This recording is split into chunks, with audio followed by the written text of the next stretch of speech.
Hi there, Bren White again for Reality 101, episode 19. As we come to the end of this long series, I am wanting to share just a few more crucial things that will help you to remember what is true.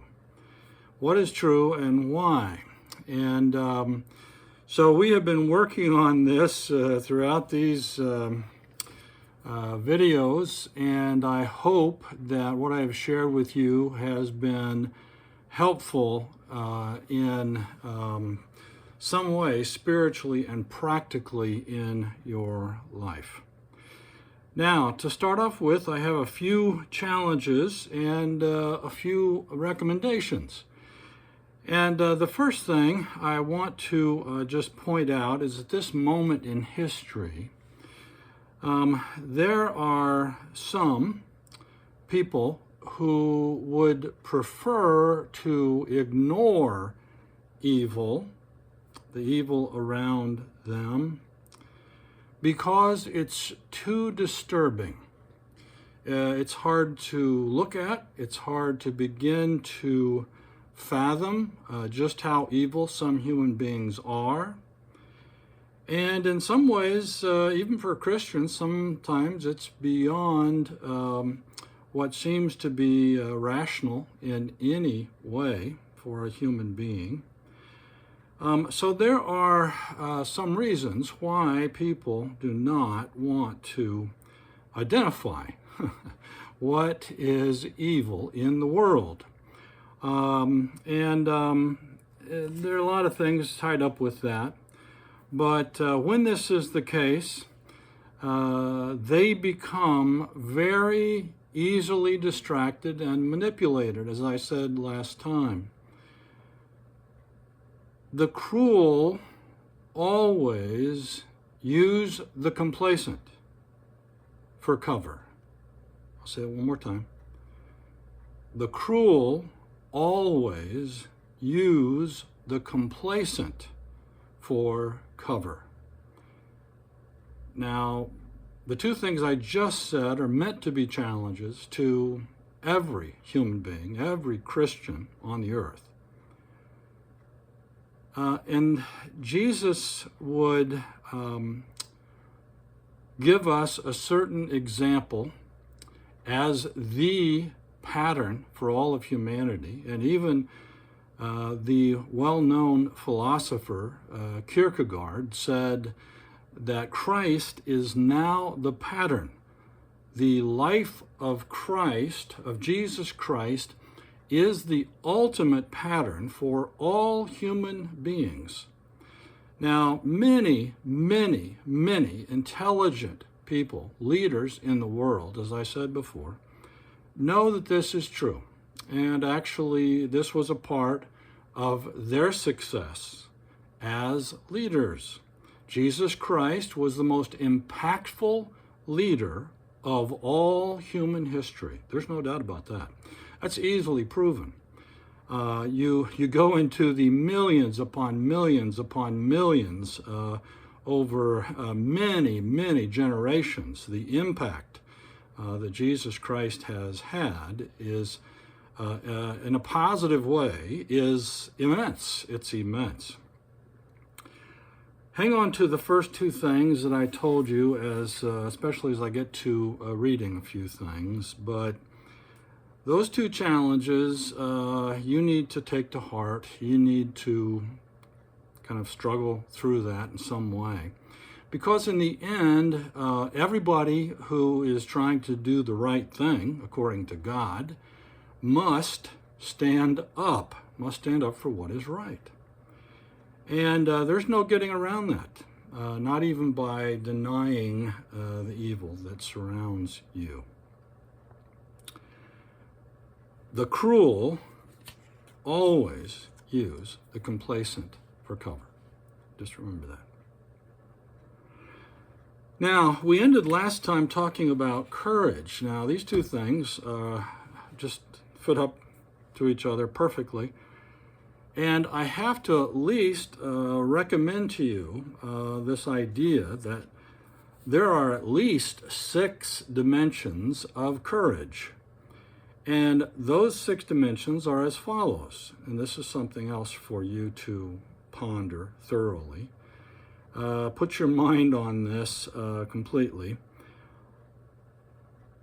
You and I have to have courage to see current reality. Now, this is why I just mentioned those 2 other challenges. The first dimension of courage is to actually see things for how they truly are in your life, in your nation, in your community, in the world.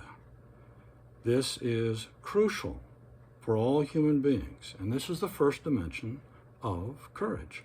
The second dimension is the courage to speak the truth. This is why freedom of speech is so crucial to the freedom of mankind. You are not free if you cannot speak freely, period. Period. Anybody who censors you is actually a fascist. Anybody in any way tries to censor your speech, they are truly evil. There's no other word for it. They are evil. You and I need to speak the truth at all times. Have the courage to speak the truth, even if it's not popular, even if some people will pounce on you, will find ways to harm you. You speak the truth. This is freedom for human beings. This is what's in the U.S. Constitution.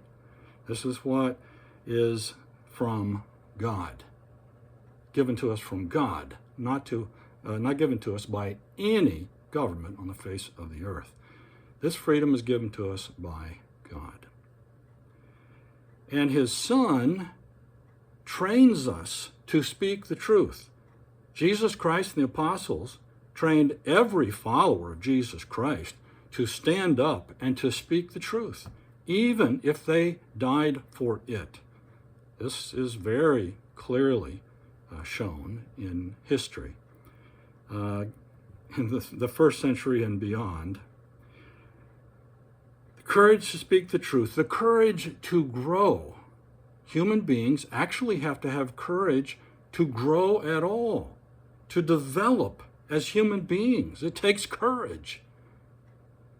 So you can't live in fear and think that you're going to develop fully as a human being. It's not going to happen. You have to have courage to grow.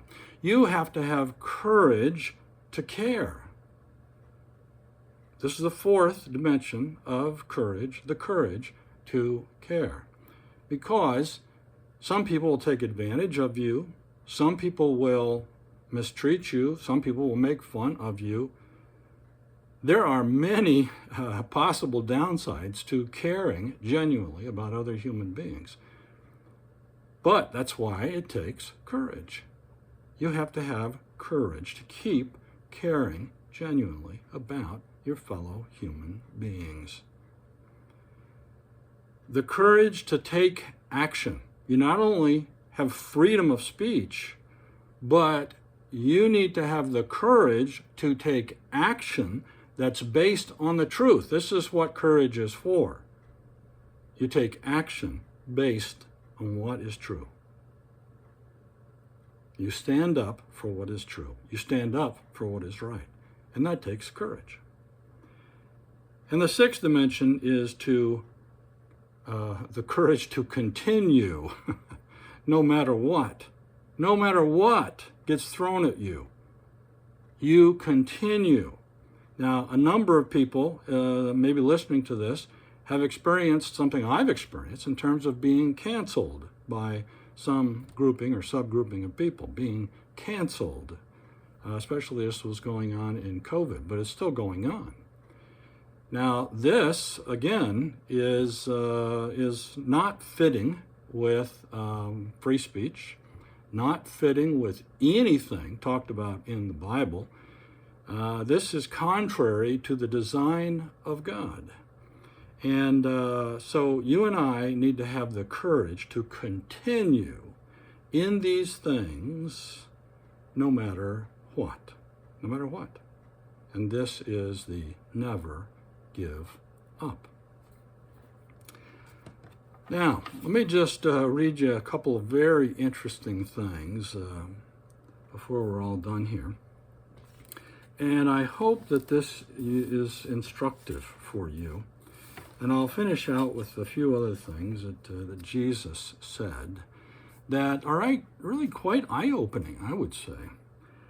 But the Apostle Paul says in 2 Timothy 4, "For a time is coming when people will no longer listen to sound and wholesome teaching," common sense, correct teaching, the truth. "They will follow their own desires and will look for teachers, leaders who will tell them whatever their itching ears want to hear. They will reject the truth and chase after myths." Now, I'm telling you, from the 1800s to now, one of the things that's been pushed in education systems is largely myths. It's mythology. It's not the truth. Very easily provable. There's a lot of weight behind it in terms of powerful people in education and intellectual circles, but it's not the truth. They reject the truth and they chase after myths. Now, this is the truth. But you should keep a clear mind in every situation. Please, keep a clear mind in every situation, please. Because it's not helpful to have an unclear, cluttered, confused mind. The apostles are helping us here. Don't be afraid of suffering for the Lord, the Apostle Paul says. Work at telling others the good news and fully carry out the ministry God has given you. As for me, my life has already been poured out. By the way, the Apostle Paul was quite the intellectual. He was a doctor of law. He knew things that nobody else knew in that time period. But God had to get his attention, and he did. And he says, as for me, my life has already been poured out as an offering to God. The time of my death is near.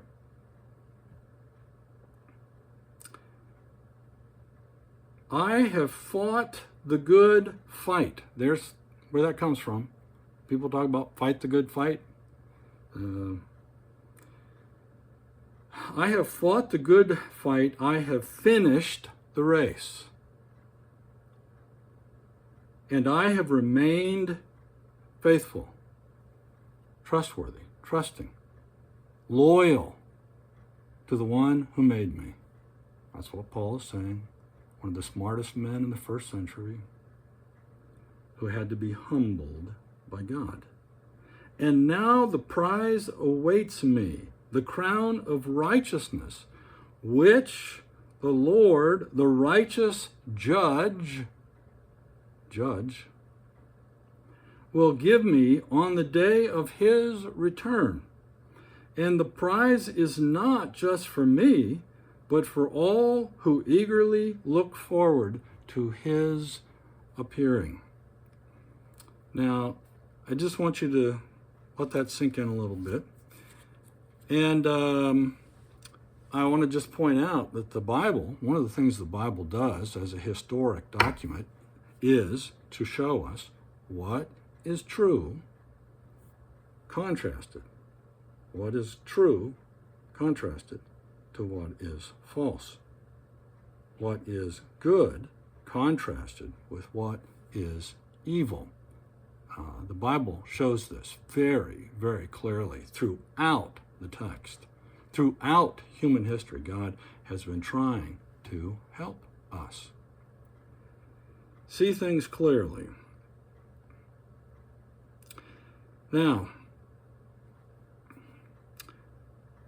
one of the last things I want to share with you this time has to do with something Jesus was saying in this revelation to John. And he starts off this revelation basically giving feedback, specific, useful feedback to those first Christians, his first followers, all over the known world at that time. And he focuses on 7 churches. But in one of those, he points out that they are going along with evil. This is what he has against them. They are going along with evil. Okay, make a note. And he says that at least one has lost their intense love for God, their loyalty, their first loyalty to the one who made them. And then finally, he says to the church of Thyatira, or Laodicea, he actually says that they are lukewarm. You know what that means? It means riding the fence. That means not wanting to pay attention to what is going on. You bury your head in the sand. Lukewarm. You don't want to take a position. You just go along. Okay? Now this is a serious, serious problem for a lot of Christians. And Jesus Christ himself is warning you. He's warning everybody who's trying to ride the fence, who's trying to be middle of the road. Okay? You better make sure that you're going down the narrow road in any case. He says, you are neither hot nor cold, but since you are just lukewarm water, you're just lukewarm, I will spit you out of my mouth. You know what that means? That means rejection. Because they're neither hot nor cold. They just are bumping along, going along with whatever's going on in the world, not really wanting to identify anything accurately. Just bury your head in the sand, hope it all changes. That's lukewarm. This is a serious problem. And in Revelation 2:6, he actually says something to the effect that one of the good things about one of the churches is that they hate evil just as he does. You hate evil just as I do. You know the requirement for being God's people? You must hate evil because it is totally destructive. 100% destructive. Every time. Every time. You can't put up with it. You can't just go along. And we see a number of other things in Revelation, and I'll just mention them here, and I will challenge you to look at these passages because there are a number of passages. One of the other passages you need to spend time with is Revelation 3:15 and 16. And then I would like you to read Ephesians. This is in the New Testament of the Bible. Ephesians chapter 6, verse 10 through 20, with special emphasis on verse 13. Ephesians 6, verse 13. This makes it very, very clear that you and I must identify evil. We must shed the light of the truth of God on lies. Otherwise, we will end up living by them just like everybody else. who doesn't know God. There's nothing sadder than that. With all of this, I just want to point out that in Revelation 3, verse 20 and 21, that there is some urgency to this. There's some urgency to being courageous and speaking the truth every single day you're alive. You should not only love all of the people around you every day and make sure they know that you love them, but you should speak the truth in love every single day. And that's even to mature and develop as a human being. Jesus Christ is standing at a door, he says. Jesus says in Revelation 3, 20 and 21, Look, I stand at the door and knock. If you hear my voice and open the door, I will come in, and we will share a meal together as friends. And this is a banquet meal in heaven forever. Jesus Christ is knocking at the door, and he is wanting your heart and your mind to be open and to bring him in. Open the door so that he can come in.